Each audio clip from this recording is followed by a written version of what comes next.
Saludos mis queridos amigos y hermanos del mundo hispano. Les habla Carlos de Aponte de la continuación de la Iglesia de Dios.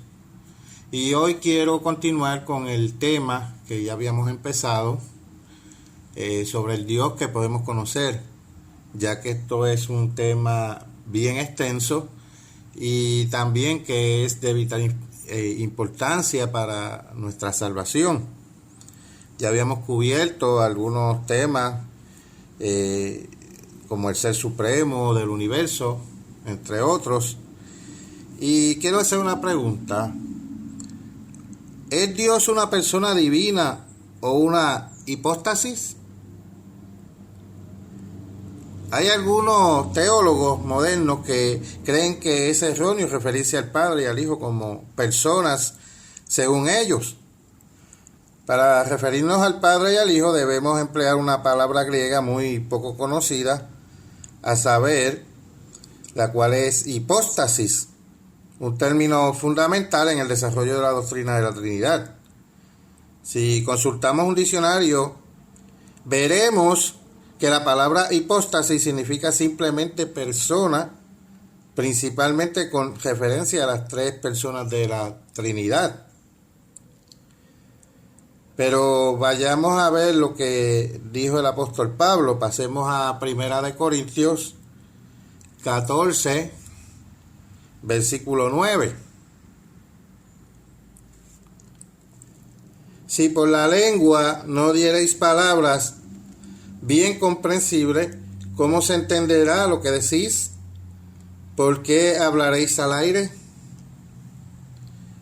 También pasemos a 1 Corintios 14, 11. Dice, pero si yo ignoro el valor de las palabras, seré como extranjero para el que habla, y el que habla será como extranjero para mí. Entonces, en el mundo de hoy, serían muy pocas las personas que emplean en su lenguaje corriente el vocablo griego hipóstasis. Por lo tanto, no debemos utilizar un término griego prácticamente desconocido para el común de la gente cuando nos referimos al Padre o al Hijo. Debemos emplear más bien una palabra equivalente como persona o ser, la cual es fácil de entender. Por ejemplo, la versión Nueva Biblia Española emplea la palabra ser para referirse al Padre. Dice, Él, aquí refiriéndose a Jesucristo, es reflejo de su gloria, o sea, la gloria del Padre, e impronta de su ser. Y eso está en Hebreos capítulo 1, versículo 3 de la Nueva Biblia Española. ¿Un solo Dios verdadero o pluralidad en unidad? El concepto de la unidad de Dios se enseña a lo largo del Antiguo y Nuevo Testamento. El apóstol Pablo escribió, vayamos a Romanos capítulo 3, versículo 30. Romanos capítulo 3, versículo 30. Porque Dios es uno, y Él justificará por fe a los de la circuncisión, y por medio de la fe a los de la incircuncisión. El apóstol Pablo también dijo en 1 Corintios capítulo 8, versículo 4, acerca pues de las viandas que se sacrifican a los ídolos, sabemos que un ídolo nada es en el mundo, y que no hay más que un Dios. Ahora bien, la palabra de Dios no dice en ninguna parte que Dios sea únicamente una persona, un solo ser. Hay quienes enseñan erróneamente que el Padre y el Hijo no son más que diferentes manifestaciones de Dios. Creen que el Padre y el Hijo son un solo ser. Sin embargo, esto no es en absoluto lo que la Biblia enseña. Estando en la tierra, Jesús siempre se refirió a su Padre como a quien estaba en los cielos. Pasemos a Juan, capítulo 10, versículo 30. Y Jesús dijo: yo y el Padre uno somos. También señaló claramente en Juan capítulo 14, versículo 28. El Padre mayor es que yo. Entonces, ¿cómo puede ser esto? ¿Cómo pueden Jesucristo y el Padre ser uno, siendo así que el Padre es mayor que Jesucristo? Y la respuesta a este enigma es muy sencilla. El Padre y el Hijo son uno en espíritu, uno en propósito y uno en pensamiento. Y ellos están perfectamente de acuerdo y en armonía. Nunca disienten en su manera de ver las cosas. Y esto, sin embargo, no significa que el Padre sea la misma persona que el Hijo. No significa que el Hijo sea simplemente otra personalidad que el Padre asume. La Biblia enseña que el Padre y el Hijo son dos seres distintos. Sin embargo, siempre están totalmente de acuerdo a su manera de pensar. Veamos cómo el Padre y Jesucristo hay total armonía y unidad en la manera de pensar y actuar. Como dijo Jesucristo en Juan capítulo 10, versículo 30. Yo y el Padre somos uno. Uno. ¿Cómo se explica esto? En la oración que Jesús pronunció poco antes de ser crucificado, reveló en qué forma el Padre y el Hijo son uno. Por favor, pasemos a Juan capítulo 17, versículo 11.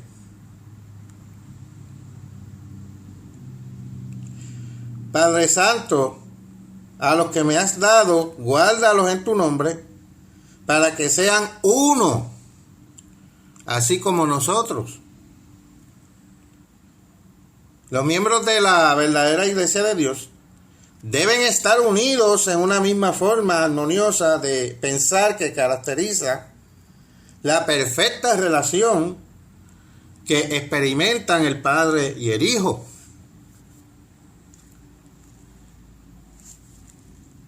Vayamos a Juan capítulo 17, versículo 20 al 23, perdón.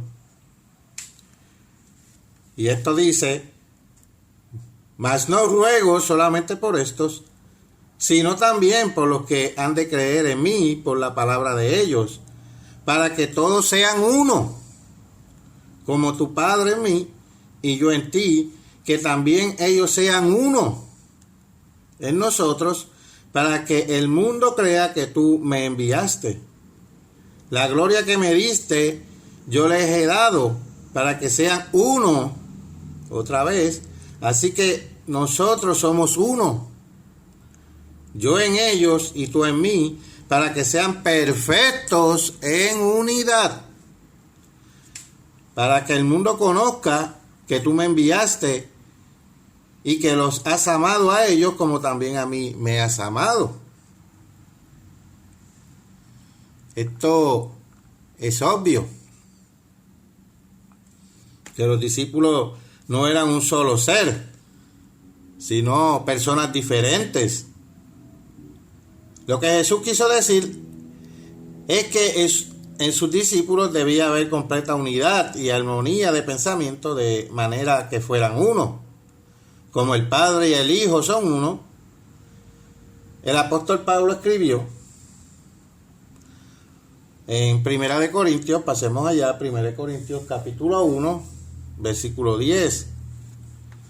Os ruego pues, hermanos, por el nombre de nuestro Señor Jesucristo, que habléis todos una misma cosa, y que no haya entre vosotros divisiones, sino que estéis perfectamente unidos en una misma mente y en un mismo parecer. La Biblia nos enseña además que la iglesia de Dios es una iglesia, un cuerpo, pero que tiene muchos miembros, unidos, todos como Dios ordena. Y ahora, por favor, pasemos a Efesios, capítulo 4, versículo 4 y versículo 6.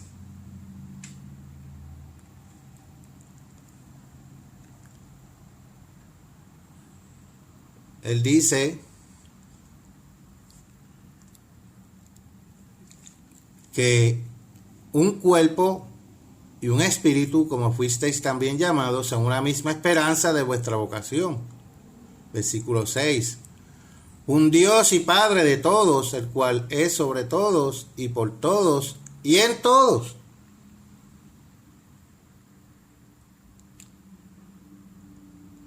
Entonces, la Escritura nos exhorta a que seamos solícitos en guardar la unidad del Espíritu en el vínculo de la paz.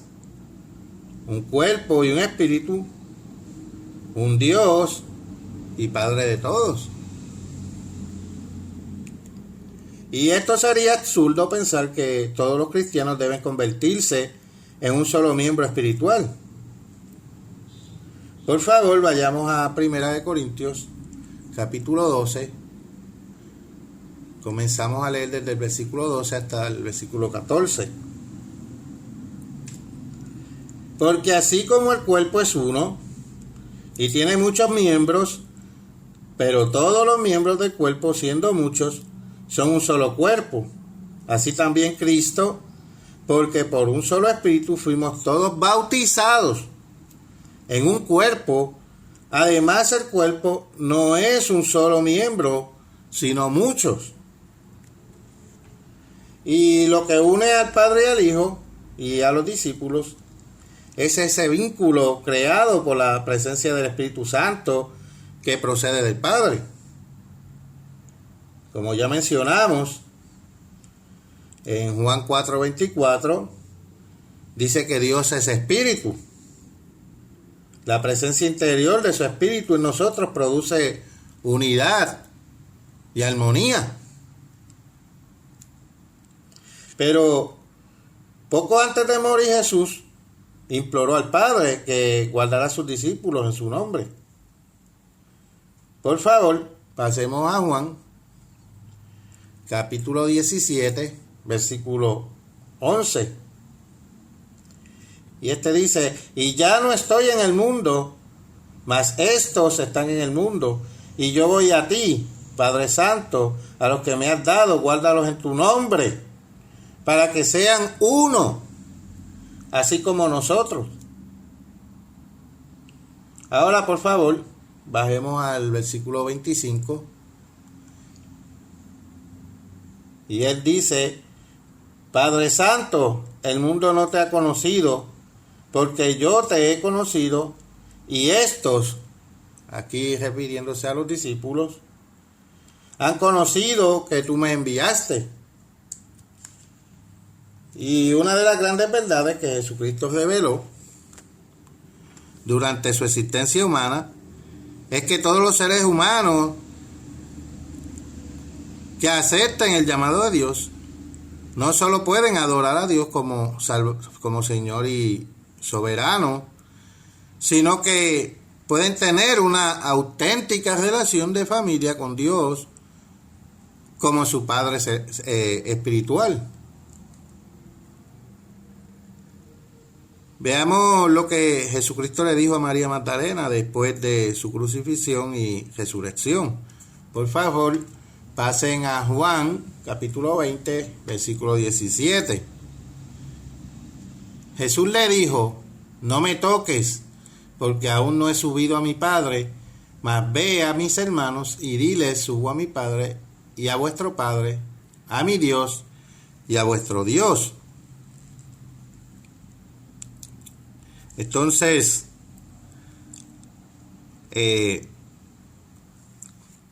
Jesucristo tenía una misión muy importante. Y parte de esa misión era revelar a la humanidad que Él era Hijo de Dios y que el nombre de ese Dios supremo era el Padre. Jesús honró a su Padre y les enseñó a sus seguidores a orar al Padre, como dice en Mateo capítulo 6, versículo 9, que dice: vosotros pues oraréis así: Padre nuestro que estás en los cielos, santificado sea tu nombre. Y él lo obedeció y lo honró. Así como Jesucristo tenía la meta de predicar el Evangelio y de revelar al Padre, les encomendó a sus fieles discípulos la misma misión. Ahora, por favor, pasemos a Juan capítulo 20, versículo 21. Él dijo: paz a vosotros, como me envió el Padre, así también yo os envío. Y en un mundo donde hay tantos seres humanos que se sienten solos, desanimados y desorientados, qué buena noticia es que sepan que podemos tener una relación íntima y eterna con el gran Dios del universo, nuestro Padre Celestial. Pero, ¿qué aspecto tienen el Padre y el Hijo? Sabemos que Dios es invisible a los ojos humanos. Por favor, pasen a Colosenses capítulo 1, versículo 15. Él es la imagen del Dios invisible, el primogénito de toda creación.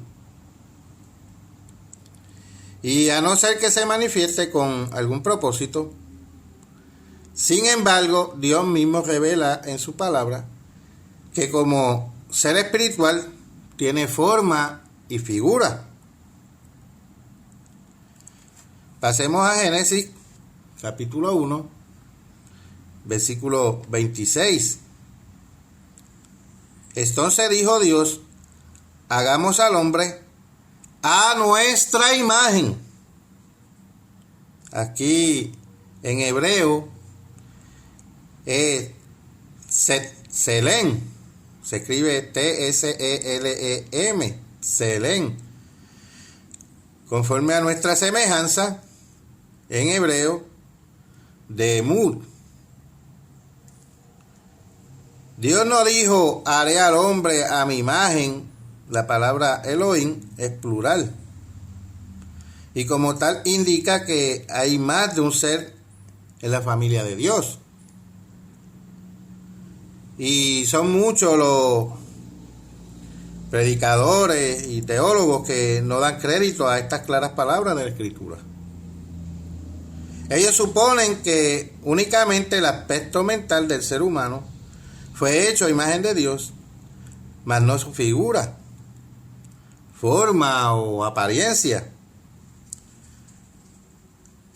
No obstante, el que quiera verificar el significado de los vocablos hebreos que fueron traducidos como imagen y semejanza, puede constatar que estas dos palabras hebreas señalan claramente que a Adán le fue dada la misma forma de su hacedor. Y la versión popular traduce muy acertadamente el sentido de estas palabras. Como dice el versículo 27 de esta versión popular, dice: ahora hagamos al hombre, se parecerá a nosotros. Y en el versículo 27 dice: cuando Dios creó al hombre, lo creó parecido a Dios mismo. Para entender lo que dice en Génesis capítulo 1, versículo 26, basta mirar un poco más adelante en Génesis capítulo 5, versículos 1 y 3. Vayamos allá. Génesis capítulo 5, versículos 1 y 3.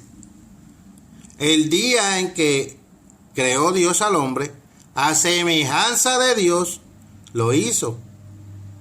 Y vivió Adán 130 años y engendró a un hijo, a su semejanza, Demut, la palabra hebrea nuevamente, conforme a su imagen, Selén, y llamó su nombre Set.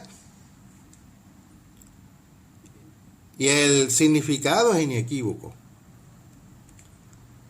El hijo de Adán se parecía a su padre. Era imagen y semejanza de su padre físico. Al igual que todos nosotros, fue hecho a imagen y semejanza de Dios. Las escrituras indican claramente que cuando Dios se aparecía a los seres humanos, siempre se aparecía en forma de ser humano, jamás en forma de alguna otra criatura. Veamos algunos ejemplos en los que Dios se apareció a diferentes personas en tiempos del Antiguo Testamento, cuando Dios, en hebreo, el tetragramatón, YHWH, se le apareció a Abraham, acompañado de 2 ángeles, y la escritura menciona a 3 varones. Vayamos a Génesis, capítulo 18, versículo 2. Y alzó sus ojos y miró, y he aquí 3 varones que estaban junto a él. Así que él vio 3 varones. Y Jacob luchó con un varón, en hebreo Ish. Pasemos a Génesis 32, versículo 24. Y dice, así se quedó Jacob solo, y luchó con él un varón hasta que rayaba el alba. Y este varón, quien resultó ser el mismo Dios. Y Jacob dijo en Génesis 32, 24, lo que dijo. Entonces, bajando al versículo 30, y dice, y llamó Jacob el nombre de aquel lugar Peniel, porque dijo, vi a Dios cara a cara, y fue librada mi alma. Ahí Dios, en hebreo Elohim. Ahora pasemos a Éxodo, versículo 24, versículos 9 y 10. Y leemos, y subieron Moisés y Aarón, Nadab y Abiú, y 70 de los ancianos de Israel, y vieron al Dios, en hebreo aquí Elohim, de Israel. En otra ocasión, a Moisés se le preguntó, o se le permitió, mejor dicho, ver a Dios. Veamos el capítulo 33 de Éxodo, versículo 23. Después apartaré mi mano y verán mis espaldas, mas no se verá mi rostro. Y la Biblia señala, además de que Josué, el que sucedió a Moisés, también vio a Dios. Pasemos a Josué, capítulo 5, versículo 13 al 15.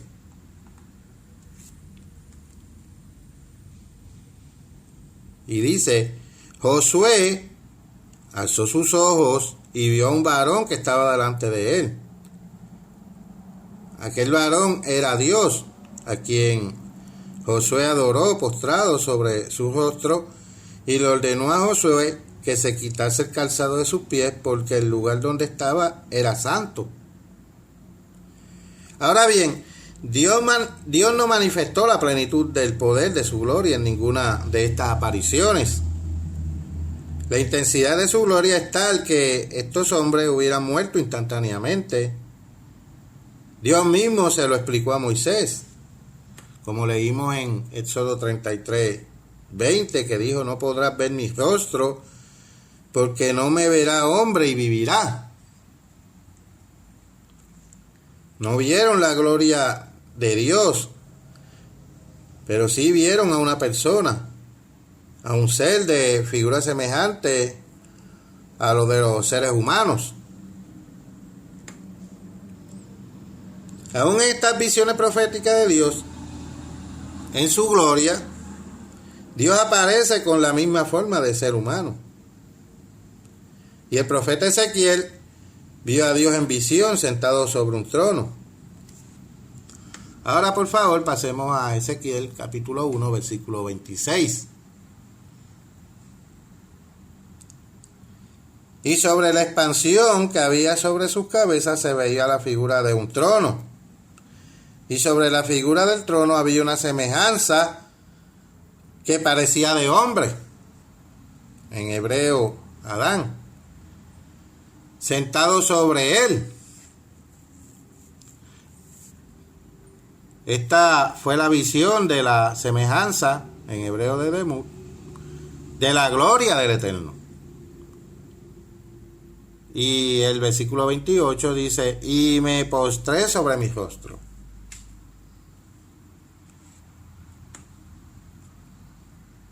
Hemos examinado varias apariciones en las Escrituras del Antiguo Testamento que demuestran que Dios Todopoderoso hizo al hombre a su imagen. También era el propósito de Dios que el ser humano llegase a ser conforme a la semejanza del carácter espiritual de su Creador, mediante el proceso de la conversión espiritual, cuyo fin es la salvación. Por favor, pasemos a Romanos, capítulo 8, versículo 29. Porque a los que antes conoció, también los predestinó para que fuesen hechos conformes a la imagen de su Hijo, para que Él sea el primogénito entre muchos hermanos. Ahora pasemos a Hebreos, capítulo 1, versículo 3. El cual, siendo el resplandor de su gloria y la imagen misma de su sustancia, a quien sustenta todas las cosas con la palabra de su poder, habiendo efectuado la purificación de nuestros pecados por medio de sí mismo, se sentó a la diestra de la majestad en las alturas. Las Escrituras del Nuevo Testamento revelan que la segunda persona de la deidad, siendo en forma de Dios, no estimó el ser igual a Dios.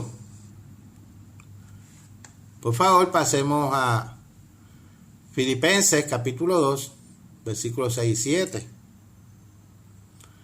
Y dice: el cual, siendo en forma de Dios, no estimó el ser igual a Dios como cosa a que aferrarse, sino que se despojó a sí mismo, tomando forma de siervo, hecho semejante a los hombres.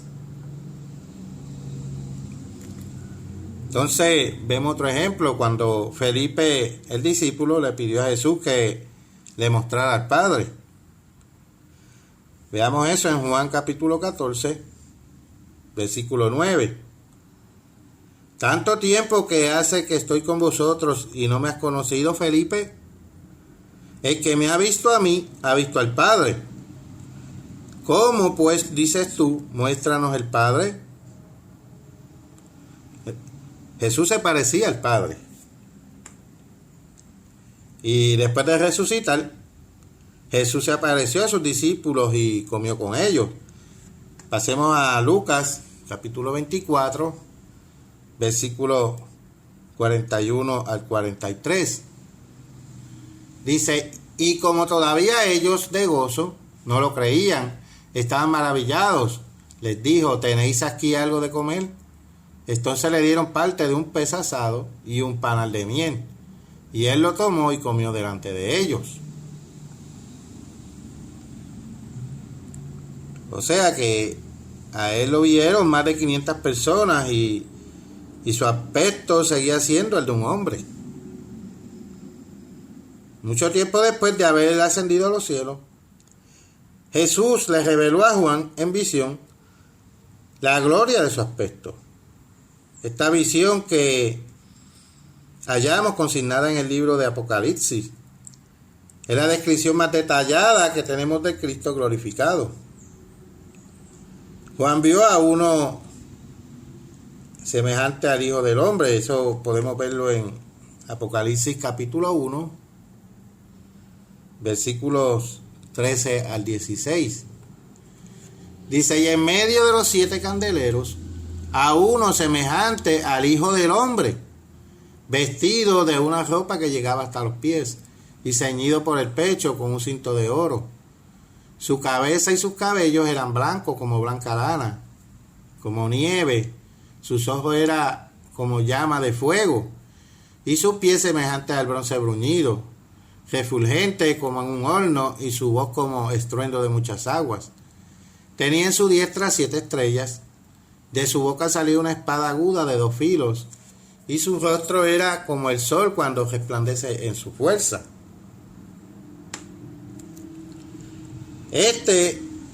Aquí especificado, descrito, era el Hijo en su gloria divina.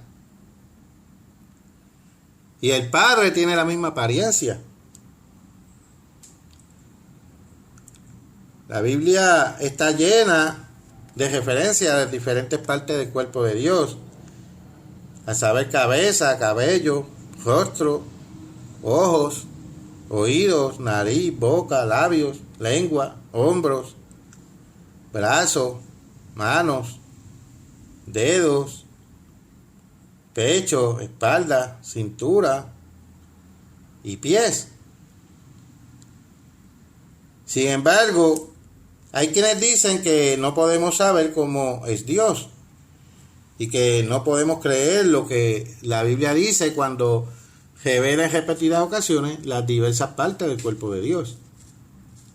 Y se niegan a creer literalmente lo que dice la Biblia. Dicen que todas estas referencias no son más que metáforas poéticas. Es evidente que cuando Moisés se refiere al brazo extendido, mediante el cual Dios sacó a los israelitas de Egipto, como dice en Deuteronomio 7:19, podemos leerlo, que dice, de las grandes pruebas que vieron tus ojos, y de las señales y milagros, y de la mano poderosa y el brazo extendido con que el Eterno tu Dios te sacó. Así hará el Eterno tu Dios con todos los pueblos de cuya presencia tú temieres. Y esto se trata de una metáfora que se emplea la intervención y el poder divino.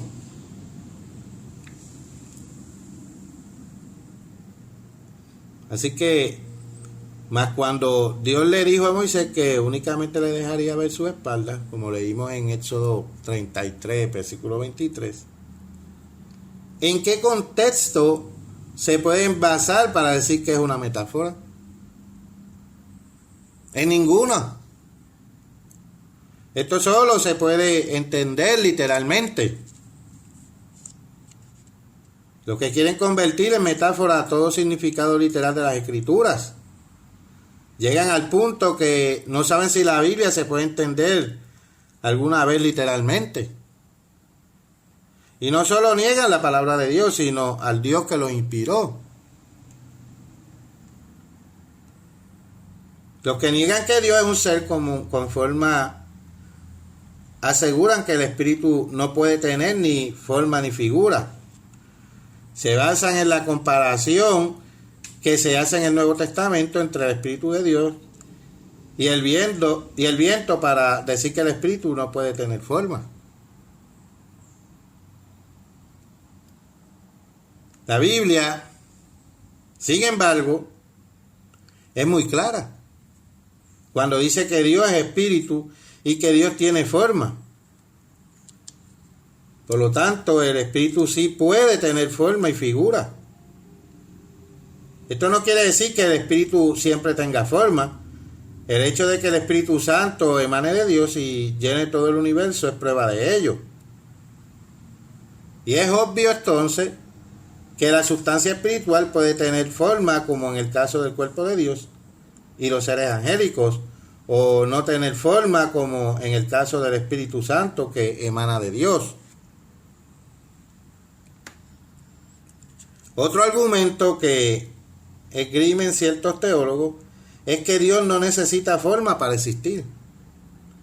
Ahora bien, no es cuestión de si Dios necesita o no necesita forma para existir. El hecho es que Dios se revela una y otra vez por todas las sagradas escrituras como un ser espiritual que tiene forma. Si Dios no quiere que pensemos que Él tiene forma, ¿por qué no nos dice en su palabra, no tengo forma? No obstante, por absurdo que parezca, hay quienes dicen que el Padre y el Hijo y el Espíritu Santo son tres personas distintas y sin embargo inseparables, que constituyen una amorfa abstracción cósmica. La Biblia no dice en ninguna parte que el Padre y el Hijo no se pueden separar en el sentido espacial si desean hacerlo. La Biblia nos enseña que el Padre y su Hijo Jesucristo son corporalmente omnipresentes. El Espíritu Santo que emana de ellos sí es omnipresente. Por lo tanto, entendemos que el Padre y el Hijo son omnipresentes porque por medio de la divina presencia del Espíritu Santo. Por favor, pasemos a Salmos, capítulo 139, versículos 7 al 12. ¿A dónde me iré de tu espíritu? ¿A dónde huiré de tu presencia?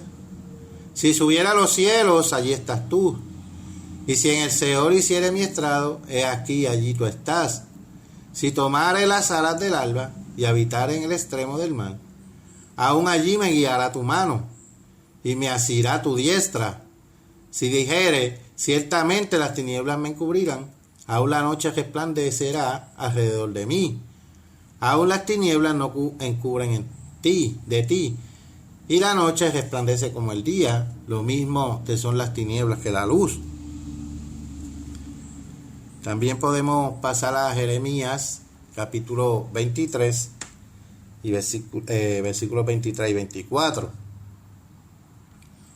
¿Soy yo Dios de cerca solamente, dice el Eterno, y no Dios desde muy lejos? ¿Se ocultará alguno, dice el Eterno, en escondrijos, que yo no lo vea? ¿No lleno yo, dice el Eterno, el cielo y la tierra? Ahora pasemos a Hechos, capítulo 17, versículo 28. Porque en él vivimos y nos movemos, y somos como algunos de vuestros propios poetas también han dicho, pero linaje suyo somos. Y aún después de haber resucitado, Jesucristo estaba separado del Padre en el sentido espacial. Después de su resurrección, Jesús le dijo a María Magdalena, vayamos allá en Juan versículo 20, versículo 17. Jesús le dijo, no me toques, porque aún no he subido a mi Padre, mas ve a mis hermanos y diles, subo a mi Padre, a vuestro Padre, a mi Dios y a vuestro Dios. Después de resucitar, Jesucristo aún estaba en la tierra mientras que su Padre estaba en los cielos. Hay quienes afirman también que como Dios creó el tiempo y el espacio, el Padre y el Hijo no están sujetos a limitados por el tiempo y el espacio. Eso es cierto. Ambos existían antes de que fueran creados el tiempo y el espacio. Pero esto no significa que el Padre y Jesucristo no puedan ocupar tiempo y espacio. Es como el que construye una casa. El que construye existe antes de la casa, pero una vez que la construya la puede ocupar si así lo desea. Lo mismo sucede con Dios. Pero ni Dios ni el Verbo están en el tiempo y el espacio. Ahora bien, después de la creación, tanto Dios como el Verbo podían estar en el tiempo y en el espacio cuando así lo desearan. Cuando Jesucristo, el Verbo hecho carne, estuvo en la tierra, vivía en una casa, o sea, en un espacio, en Nazaret, ciudad donde habitó como 30 años aproximadamente. ¿Puede alguien decir que Jesucristo no ocupó un lugar en el espacio durante cierto tiempo? Mientras Jesucristo estaba en la tierra, su Padre ciertamente estaba en los cielos, como Jesucristo muchas veces lo afirmó. Si era en el espacio o fuera del espacio es algo que no viene al caso. El hecho de que el Padre y el Hijo puedan estar en el tiempo y el espacio no significa que estén sujetos al tiempo o al espacio. Entonces, podemos entender que aquí son dos seres diferentes, el Padre y el Hijo. Y se hace llamar así porque se ha de convertir en una familia. Dios es una familia. Nosotros en la iglesia somos una familia. Pero vamos a nacer cuando Jesucristo venga. Vamos a nacer de nuevo como seres espirituales dentro de la familia de Dios. Y seremos como ellos. Seremos uno con ellos y ellos serán uno en nosotros. Hasta aquí este sermón. Más adelante voy a continuar con esta serie de sermones sobre el Dios que podemos conocer.